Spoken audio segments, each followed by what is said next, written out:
ध्यान दें प्यारे बच्चों, हम लोगों की ऑफलाइन के साथ साथ अब ऑनलाइन क्लास भी चालू हो रही है।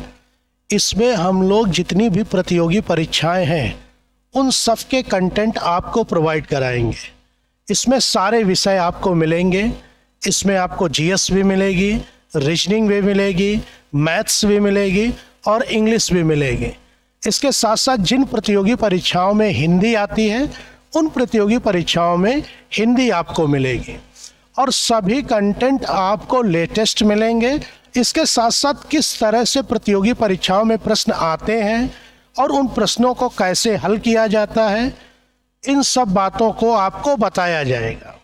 और छोटी छोटी ट्रिक या छोटे छोटे कॉन्सेप्ट के माध्यम से बड़े प्रश्न हम लोग कैसे हल करते हैं इसके बारे में भी हम लोग सीखेंगे।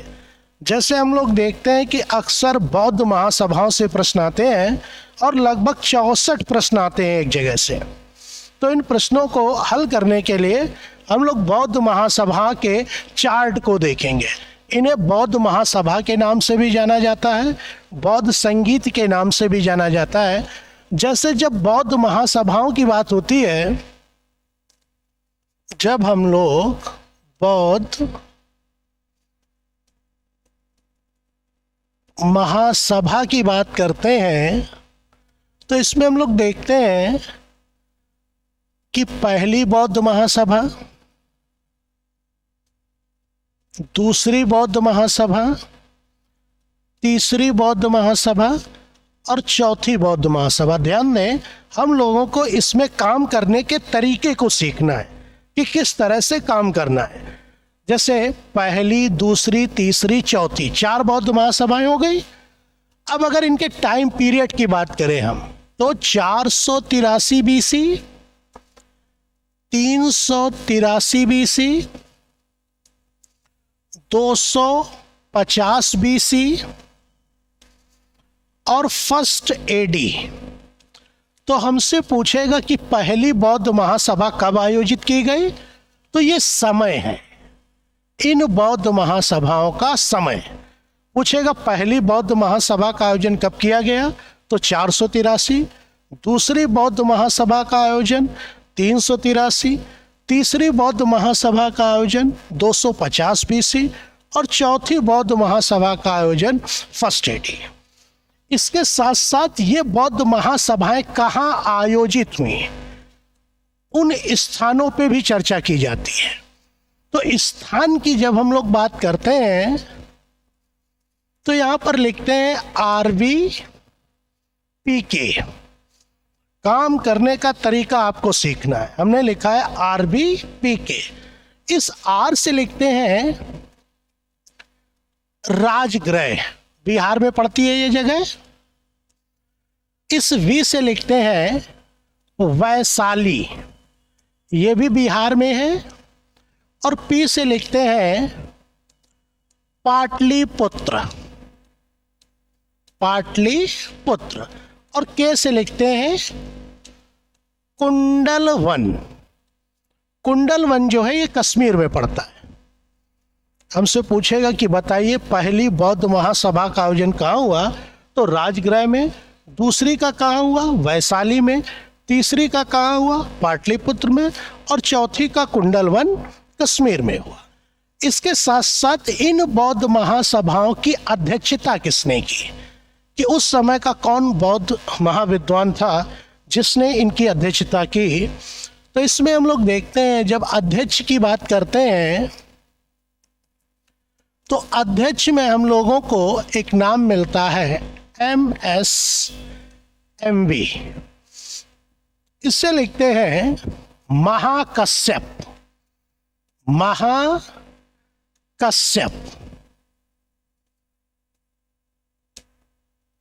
एस से लिखते हैं सबाकामी, सबाकामी।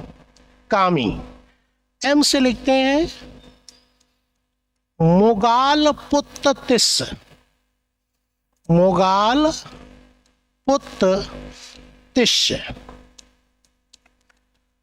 मुगालपुत्तिस। और वी से लिखते हैं वसुमित्र, वी से लिखते हैं हम लोग वसुमित्र। इसको लिखने का तरीका सीखते जाना है साथ में, कि देखिए हमने सबसे पहले क्या काम किया, पहली बौद्ध महासभा, दूसरी, तीसरी, चौथी, फिर टाइम पीरियड लिखा 483, 383 BC, 250 और फिर फर्स्ट एडी। उसके बाद स्थान के लिए मैंने लिखा है RBPK, ये देखिए RBPK, राजगृह, वैशाली, पाटलिपुत्र, कुंडलवन, कश्मीर। उसके बाद फिर लिखा है MSMV, ये देखिए MSMV, इससे है महाकश्यप, सभाकामी, मुगालपुत्र, तिस। इसके बाद फिर हम लोग लिखते हैं AK।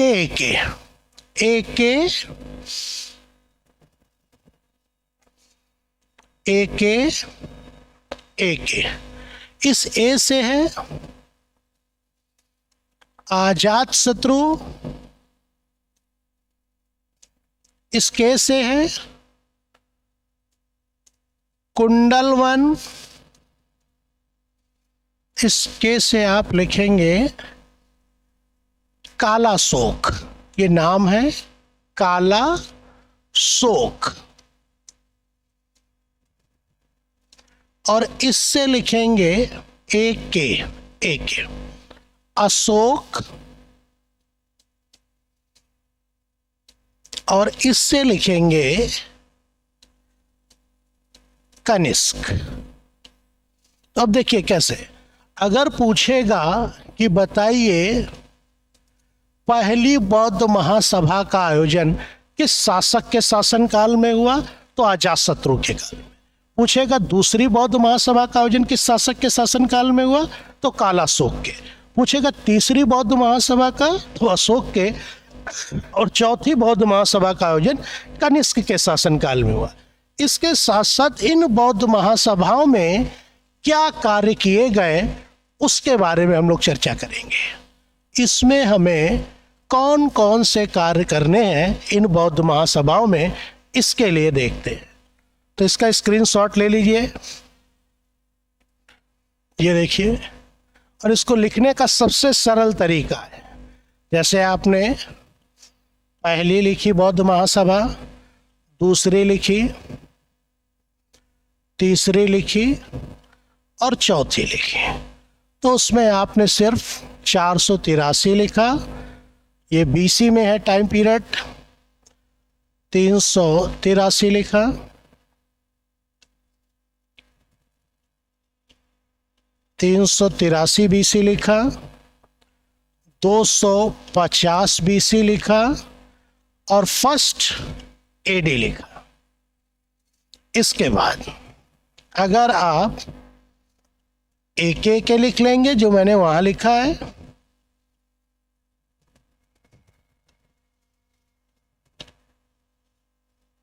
यहां पे आपका RBPK है, RBPK, यहां पे आपका MSMV है, और यहां पे आपका AK। आप इससे 4, 4, 8, 4, 12, 4, 16 प्रश्न तो आप वन वर्ड्स के हल कर सकते हैं। इसके साथ साथ ये इसके साथ सुमेलित करने के लिए आ जाता है, कभी कभी ये इसके साथ सुमेलित करने के लिए आ जाता है, कभी कभी ये इसके साथ सुमेलित करने के लिए आ जाता है। यहाँ से हम लोग 64 प्रश्न एक बार में हल करते हैं। तो आप चाहे तो इसको लिख लें या इसका स्क्रीनशॉट ले लें। इसके बाद अब इन बौद्ध महासभाओं में क्या काम किए गए इसकी चर्चा करते हैं। तो देखिए भाई, जैसे हम लोगों ने देखा था कि पहली बौद्ध महासभा, दूसरी बौद्ध महासभा, तीसरी और फिर चौथी, इसके शॉर्ट नेम भी हमें याद हो गए हैं। हमें काम को करने का तरीका सीखना है सिर्फ। अगर एक बार हम काम करने का तरीका सीख लेते हैं तो फिर हमें कोई दिक्कत नहीं होती। ये देखिए, अब इसको हम फिल इन दी ब्लैंक्स को भरेंगे। 483 BC, 383 BC, 250 BC और फर्स्ट एडी। और अभी आपने देखा ही, हमने यहां पर क्या लिखा है, आरबी पीके, और फिर उसके बाद लिखा था MS MV, MS MV, Mahakashyapa, सभाकामी, मुगाल पुत्र तिस और वसुमित्र। फिर हम लोगों ने लिखा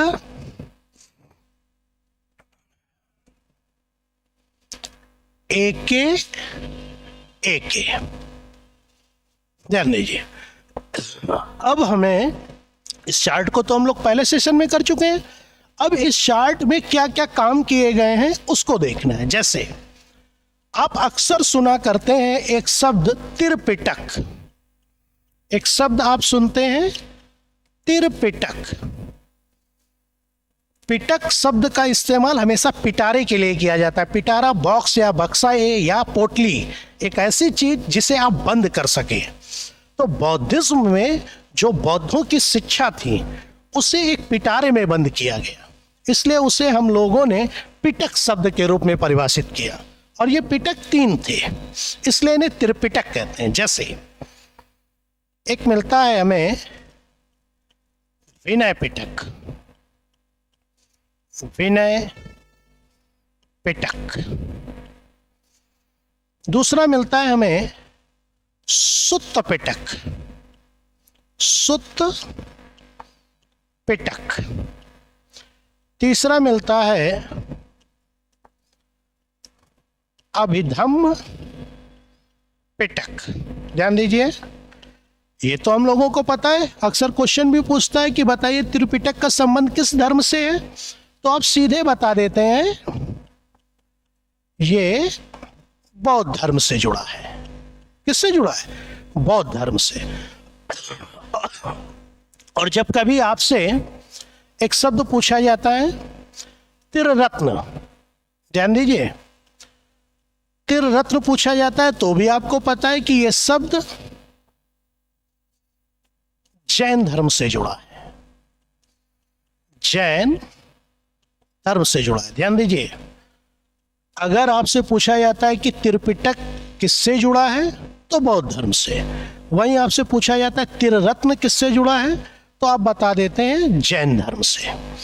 और ध्यान दीजिए, जब कभी स्पेशली आपसे यह पूछा जाए कि बौद्ध धर्म के त्रिरत्न कौन से हैं, ध्यान दीजिए, अगर स्पेशली हमसे पूछे कि बौद्ध धर्म के त्रिरत्न कौन से हैं, जब हम लोग बौद्ध धर्म के त्रिरत्न की बात करेंगे तो इसमें 3 शब्द मिलते हैं, एक बुद्ध, दूसरा धम्म और तीसरा संघ। बुद्ध धम्म संघ, बुद्धम शरणम गच्छामि, धम्म शरणम गच्छामि और संघ शरणम गच्छामि। तो हमसे पूछेगा बुद्ध धम्म संघ ये किस धर्म के जुड़े हैं, तो ये बौद्ध धर्म के जुड़े शब्द हैं और ये बौद्ध धर्म के त्रिरत्न हैं। ध्यान दें, त्रिरत्न हमें जैन धर्म में भी मिलते हैं और त्रिरत्न हमें बौद्ध धर्म में मिलते हैं। लेकिन जब हमसे एग्जामिनर ये स्पेशली प्रश्न पूछता है कि बताइए बौद्ध धर्म के त्रिरत्न कौन से हैं, तो हम लोग बुद्ध धम्म और संघ की बात करते हैं। लेकिन अगर प्रश्न हमसे केवल ये पूछा जाता है कि बताइए त्रिरत्न का संबंध किस धर्म से है, तो हम जैन धर्म लगाते हैं। वहाँ विकल्प आपको बौद्ध धर्म ही मिलेगा, लेकिन वहाँ आपको बौद्ध धर्म नहीं लगाना है, आप गलत हो जाएंगे। आपको अगर ये प्रश्न पूछे केवल कि त्रिरत्न का संबंध किस धर्म से है, तो ये सीधा संबंध जैन धर्म से है। लेकिन अगर हमसे ये पूछेगा कि बौद्ध धर्म में कौन कौन से त्रिरत्न है या बौद्ध धर्म के त्रिरत्न में कौन कौन से शब्द हैं, तो बुद्ध धम्म संघ, बुद्ध धम्म संघ, बुद्धम शरणम गच्छामि, धम्म शरणम गच्छामि और संघ शरणम गच्छामि। ध्यान दीजिए, ये तो हो गई त्रिपिटक की बात। तो पूछेगा त्रिपिटक हैं कौन से? 3 पिटक है, विनय पिटक, सुत्त पिटक, अभिधम्म पिटक।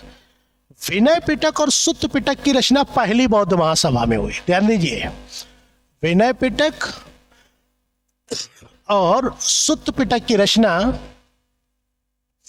विनय पिटक और सुत्त पिटक की रचना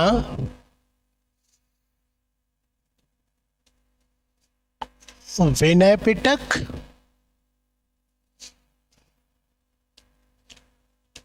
पिटक और सुत्त पिटक। सुत्त पिटक इसकी रचना किस बौद्ध महासभा में हुई? तो पहली बौद्ध महासभा में। यह प्रश्न पूछेगा कि बताइए विनय पिटक और सुत्त पिटक की रचना किस बौद्ध महासभा में हुई? तो पहली बौद्ध महासभा में। इसके बाद हमने तीसरा पिटक पढ़ा था अभिधम्म। अभिधम्म पिटक। अब अगर तुमसे यह पूछे कि अभिधम्म पिटक की रचना किस बौद्ध महासभा में हुई? तो तीसरी बौद्ध महासभा में। किसमें हुई? तीसरी बौद्ध महासभा में। इसके साथ ध्यान दें, जब आप इनके रचनाकारों की बात करते हैं, जैसे आपसे यह भी पूछा जा सकता है कि विनय पिटक में क्या है, तो विनय पिटक में बुद्ध के आचरण संबंधित नियमों का उल्लेख है। बुद्ध ने अपने दैनिक जीवन में किस तरह का व्यवहार करना चाहिए, कैसा बिहेवियर करना चाहिए, लोगों के साथ क्या नजरिया होना चाहिए, इसका उल्लेख उन्होंने अपने पहले पिटक में किया है। तो विनय पिटक में बुद्ध के दैनिक जीवन के आचरण से जुड़े नियम हैं। वहीं अगर हमसे सुत्त पिटक पूछेगा तो इसमें बौद्ध धर्म के सिद्धांत हैं। सुत्त पिटक में बौद्ध धर्म के सिद्धांत हैं। वहीं हमसे पूछेगा अभिधम्म पिटक में क्या है, तो अभिधम्म पिटक में बौद्ध धर्म की दार्शनिक व्याख्या है, जिसे बातचीत के माध्यम से समझाया गया है। तो देखिए हमारे प्रश्न कौन कौन से बनते हैं। पहला प्रश्न यही बना कि त्रिपिटक का संबंध किस धर्म से है? बौद्ध धर्म से। दूसरा प्रश्न यह बना कि त्रिपिटक कौन कौन से हैं? तो विनय पिटक है, सुत्त पिटक है और अभिधम्म पिटक है। तीसरा पूछा कि विनय पिटक में क्या है, तो बुद्ध के दैनिक जीवन से जुड़े आचरण संबंधित नियमों का उल्लेख किया गया है। वहीं सुत्त पिटक में बौद्ध धर्म के सिद्धांतों का उल्लेख है और अभिधम्म पिटक में बौद्ध धर्म की दार्शनिक व्याख्या का उल्लेख किया गया है, जिसे बातचीत के माध्यम से समझाया गया है। इसके बाद एक प्रश्न ये भी पूछा जाता है कि बताइए विनय पिटक और सुत्त पिटक की रचना किस बौद्ध महासभा में की गई? तो ये हमें पहली बौद्ध महासभा में मिलेगा। इसके साथ पूछेगा अभिधम्म पिटक की रचना कब की गई? तो अभिधम्म पिटक की रचना तीसरी बौद्ध महासभा में की गई। और जब हम लोग विनय पिटक के रचनाकार, सुत्त पिटक के रचनाकार और अभिधम्म पिटक के रचनाकार देखते हैं, तो यहाँ से भी प्रश्न बनता है। इस प्रश्न को हम लोग देख लेते हैं कि सुमेलित करने के लिए ये प्रश्न यहाँ से आता है। इसको देख लीजिए पहले। जैसे यहाँ पर हमें मिलेगा विनय पिटक। तो जो विनय पिटक है, इसकी रचना उपाली ने की थी। ये बुद्ध के शिष्य थे। तो हमसे पूछेगा विनय पिटक की रचना किसने की? उपाली ने। फिर हमें सुत्त पिटक मिलेगा। सुत्त पिटक की रचना आनंद ने की। ये भी बुद्ध के प्रिय शिष्यों में थे। और जब अभिधम्म पिटक की बात आएगी कि अभिधम्म पिटक की रचना किसने की, तो एक नाम आप पढ़ते हैं, मोगाल पुत्ततिष्य। एक नाम है, एक नाम है मोगाल पुत्ततिष्य। ध्यान दीजिए, ये हमारा एक प्रश्न छुपा है सुमेलित करने वाला। इसमें एक तरफ पिटक का नाम होगा, दूसरी तरफ उसके रचनाकार का नाम होगा। और ध्यान दें, चौथी बौद्ध महासभा से पहले जितना भी बौद्धिक साहित्य है या बौद्ध धर्म से जुड़ा साहित्य है, वो सब पाली भाषा में लिखा है। और चौथी बौद्ध महासभा और इसके बाद का जितना साहित्य है, वो सब संस्कृत भाषा में लिखा है। तो जब कभी बौद्धिज्म से, भाषा से रिलेटेड प्रश्न पूछता है तो वो तुमसे ये भी पूछता है कि त्रिपिटक किस भाषा में लिखे हैं। तो त्रिपिटक पाली भाषा में लिखे हैं। विनय पिटक हो, चाहे सुत्त पिटक, चाहे अभिधम्म पिटक, तीनों पाली भाषा में लिखे हैं। तो चौथी बौद्ध महासभा से पहले का जो बौद्ध साहित्य है वो पाली भाषा में है। चौथी बौद्ध महासभा और उसके बाद का जो साहित्य है वो सब संस्कृत में लिखा हुआ है। तो देखिए, हमसे पूछेगा विनय पिटक और सुत्त पिटक की रचना किस बौद्ध महासभा में हुई, तो पहली बौद्ध महासभा में। पूछेगा अभिधम्म पिटक की रचना किस में हुई, तो तीसरी बौद्ध महासभा में। फिर इनके रचनाकार पूछेगा तो विनय पिटक का रचनाकार उपाली, सुत्त पिटक का आनंद और अभिधम्म पिटक का मुगालपुत्र तिस्स। इसके बाद जब हम दूसरी बौद्ध महासभा को देखते हैं तो बौद्ध संप्रदायों को देखते हैं। जैसे आप अक्सर बौद्ध धर्म में हीनयान और महायान को ही पढ़ते हैं, लेकिन जो हीनयान और महायान का जन्म हुआ वो बौद्ध धर्म की किन शाखाओं से हुआ, इसको देखिए। जब आप दूसरी बौद्ध महासभा को देखते हैं तो आप देखते हैं कि इसमें बौद्ध धर्म की दो शाखाएं सामने आई हैं। एक शब्द आप पढ़ते हैं स्थावर, इसे आप थेरावाद भी कहते हैं, थेरावाद। और एक शब्द आप पढ़ते हैं महासांगिक,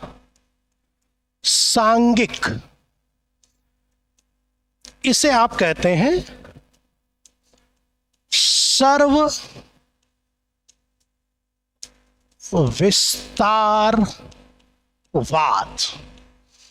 सर्व विस्तारवाद, ध्यान दीजिए, बौद्ध धर्म की जो दो शाखाएं मिलेंगी वो सबसे पहले स्थावर, इसी को हम लोग कहते हैं थेरावाद। दूसरी महासांगिक, इसी को कहते हैं सर्वविस्तारवाद। जो थेरावाद है, स्थाविर है, इसी से एक शाखा ने जन्म लिया जिसे हीनयान कहा गया। और जो महासांगिक है, इससे एक शाखा ने जन्म लिया जिसे महायान कहा गया। अगर आप लेक्चररशिप के एग्जाम को देखेंगे तो उसमें यह प्रश्न पूछा एग्जामिनर ने कि जो हीनयान शाखा है इसका जन्म बौद्ध धर्म की किस शाखा से हुआ है। तो ध्यान रखिए, हीनयान शाखा का जन्म थेरावाद से हुआ है, इसी को स्थावर कहते हैं। और महायान शाखा का जन्म महासांगिक या सर्वविस्तार से हुआ है। तो देखिए, पहली बौद्ध महासभा में आपको विनय पिटक और सुत्त पिटक मिलेगा। दूसरी बौद्ध महासभा में स्थावर, थेरावाद, महासांगिक मिलेगा। और तीसरी बौद्ध महासभा में अभिधम्म पिटक की रचना की जाएगी। चौथी बौद्ध महासभा में हीनयान और महायान। जब आप रेलवे का एग्जाम देते हैं, एसएससी का देते हैं, या कोई छोटा एक दिवसीय परीक्षा आप देते हैं, तो उस दौरान सिर्फ आपसे यह पूछा जाता है कि हीनयान और महायान का संबंध किस धर्म से है। तो आप बता देते हैं बौद्ध धर्म से। और अच्छा उसे पूछना होता है तो पूछ लेता है कि हीनयान और महायान की रचना या हीनयान और महायान किस बौद्ध महासभा में अस्तित्व में आए, तो चौथी बौद्ध महासभा में अस्तित्व में आए। लेकिन जब आप कोई बड़ा एग्जाम देते हैं, यूपीएससी का देते हैं या पीसीएस का एग्जाम देते हैं, या आप डिग्री कॉलेज के लेक्चरर का एग्जाम देते हैं, या आप स्पेशली टीजीटी या पीजीटी की तैयारी करते हैं, उस दौरान इस तरह के प्रश्न नहीं पूछे जाते हैं। उस दौरान जो प्रश्न पूछे जाते हैं वो विश्लेषणात्मक होते हैं, एनालिसिस प्रश्न होते हैं। और उन प्रश्नों में हम लोग देखते हैं कि वो ये पूछना चाहते हैं कि जो हीनयान है और महायान है ये कैसे अस्तित्व में आए। तो जब आप थेरावाद को पढ़ते हैं तो थेरावाद से जन्म हुआ हीनयान का। जैसे लेक्चररशिप के एग्जाम में उसने यही क्वेश्चन डाला, उसने कहा कि बताइए हीनयान का जन्म बौद्ध धर्म की किस शाखा से हुआ। उसने विकल्प बनाया, ए महायान, बी वज्रयान, सी स्थावर, डी महासांगिक। तो ऐसे प्रश्नों को हम लोग जब हल करेंगे तो इनको जरूर देख लेंगे कि इनके कॉन्सेप्ट क्या हैं और ये कहाँ से जन्म लेते हैं। क्योंकि आपकी जो तैयारी हो अगर किसी प्रतियोगी परीक्षा को पास करने के लिए तो वो शून्य से होनी चाहिए। आप अगर रेलवे ग्रुप डी का भी पेपर देने पहुंच जाए तो भी आपको प्रश्न आना चाहिए, और आप यूपीएससी के एग्जाम में बैठे हो तो भी आपको प्रश्न आना चाहिए। ये कहे कि आप नहीं मुंह मोड़ सकते प्रश्न पत्र से कि नहीं मैं एसएससी की तैयारी करता हूँ, मुझे ये नहीं आता। ध्यान रखिए, एक प्रतियोगी वही माना जाता है जो हर तरह के प्रश्न के साथ स्वयं को समायोजित कर ले। तो जब हम कॉन्सेप्ट के साथ पढ़ते हैं तब हम इन बातों को समझ पाते हैं। नहीं तो वन वर्ड्स के प्रश्नों को केवल समझते रहेंगे और विश्लेषणात्मक प्रश्न अगर कभी पेपर में आ जाएगा तो हम कर ही नहीं पाएंगे। इसलिए हम लोगों को इन प्रश्नों को करने के लिए इनको करने का तरीका सीखना है, और ये तरीका जो भी ऑनलाइन की क्लास होगी मेरी, मैं उसमें आपको सिखाता रहूँगा। बहुत संक्षिप्त समय मिलता है मुझे, उस समय में जो भी मैं आपको बता सकूँगा इसी के माध्यम से आपको बताता रहूँगा। और ध्यान दीजिए, चौथी बौद्ध महासभा में बौद्ध धर्म की दो शाखाएं सामने आएंगी, हीनयान और महायान। इसके साथ साथ यहाँ पर एक ग्रंथ भी लिखा जाता है, उस ग्रंथ को हम लोग कहते हैं महाविभास शास्त्र। हमसे पूछा जाता है कि महाविभास शास्त्र की रचना किस बौद्ध महासभा में की गई, तो इसकी रचना चौथी बौद्ध महासभा में की गई और इसके रचनाकार थे वसुमित्र। महाविभास शास्त्र के रचनाकार कौन थे? तो यहां पर हम लिख सकते हैं महाविभास शास्त्र। महाविभास शास्त्र, इसके रचनाकार हैं वसुमित्र। वसुमित्र, ये देखिए। अब देखिए, एग्जामिनर इसको उठा के रख देगा। आप जैसे पीसीएस का एग्जाम देने जाएंगे, अभी 2023 का नोटिफिकेशन आने वाला है, तो उसमें वो कुछ नहीं करेगा, यहाँ पे लिख देगा 1 2 3 4 इस तरह से लिख देगा, और यहाँ पर लिख देगा ABCD, कहेगा सुमेलित करो। तो ऐसी स्थिति में भी हम लोग प्रश्न से समायोजित हो जाएंगे, क्योंकि हम लोगों ने पढ़ रखा है। तो एक बार आप इसका स्क्रीनशॉट ले लीजिए और इसकी अभी प्रैक्टिस करके देख लीजिए, और इससे रिलेटेड मैं प्रश्न हल कराऊंगा। इसके बाद अभी मैं इससे रिलेटेड इसके प्रश्न हल कराऊंगा, देख लीजिए।